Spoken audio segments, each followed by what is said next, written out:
Ұршық буыны артикуляция кокса жай буындарға жатады. Буын беттері буын басы ортан жіліктің басы капут осис феморис, буын ойысы жамбас сүйегінің, ұршықтық ойысы фосса ацетабулумнан құралатын болып саналады. Буын беттері гиалинді шеміршекпен қапталады. Буын қапшығына келетін болсақ, ол капсула артикулярис тығыз келген дәнекер тінді талшықтардан құралады, және де жамбас сүйегінің буындық еріннің сыртқы бетінен бастау алады, және де ортан жіліктің алдыңғы жағынан ұршық аралық сызықшасы линия интертрахантерикаға барып бекетін болып саналады, ал артқы бөлігінде ұршық аралық қырқасы креста интертрахантерикаға барып бекетін болып саналады. Буын қапшығының алдыңғы және артқы қапталы болыста орналасады. Буын беттері бір-біріне өзара сәйкес келген, бірақ та сонда да буындық еріні лябрум ацетабули және де лигаментум трансверзум ацетабули көлденең байламмен толықтырылған болып саналады. Және де ендігі біз дәл осы буынның келесіде байламдарын ажыратамыз. Буынның байламдары негізінен ішкі байламдар және сыртқы байламдар деп бөлінеді. Сыртқы байламдарына келетін болсақ, біріншісі мықын сан байламы, лигаментум илия феморали.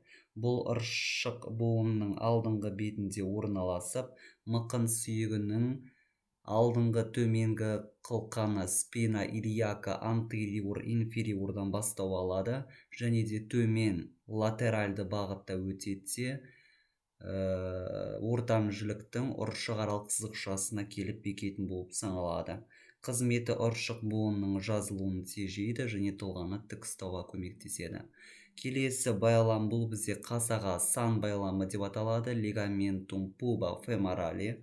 Бұл шат сүйегінің денесінен корпус пубикадан және де оның жоғарғы бұтағынан басталып, төмен және де артқа қарай бағытталатын болып саналады, және линия интертрахантерика ұршық аралық сызықшаға келіп бекетін болып саналады. Қызметі жамбас буынының алшақтап қозғалуын тежеу болып саналады. Келесі байлам бұл лигаментум исхия феморали деп аталады, яғни шонданай сан байламы. Бұл шонданай денесінің алдыңғы бетінен бастау алып, алға қарай бағытталады да буын қапшығымен бітісе жалғасады, және де ортан жіліктің ұршық аралық қырқасы креста интертрахантерикаға жетпей аяқталатын болып саналады. Бұның негізгі қызметі ұршық буынның алға қарай иіліп қозғалуын тежеу болып саналады. Келесі, ендігі біз ішкі байламдарына тоқталамыз. Ішкі байламдарының біріншісі зона арбикулярис, яғни дөңгелек аймағы деп аталады. Бұл байлам буын қапшығының ішінде ілмек тәрізді орналасатын болып саналады, және де ортан жіліктің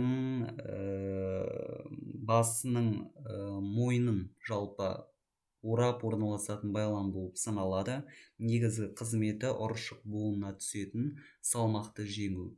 Келесі бұл ортан жіліктің басының жұмыр байламы лигаментум капитис феморис деп аталады.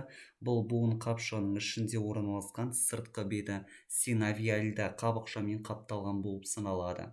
Ұршық ойысы фосса ацетабулумның ішінде орналасатын бізде көлденең байламы болады, яғни лигаментум трансверсум ацетабули деп аталатын.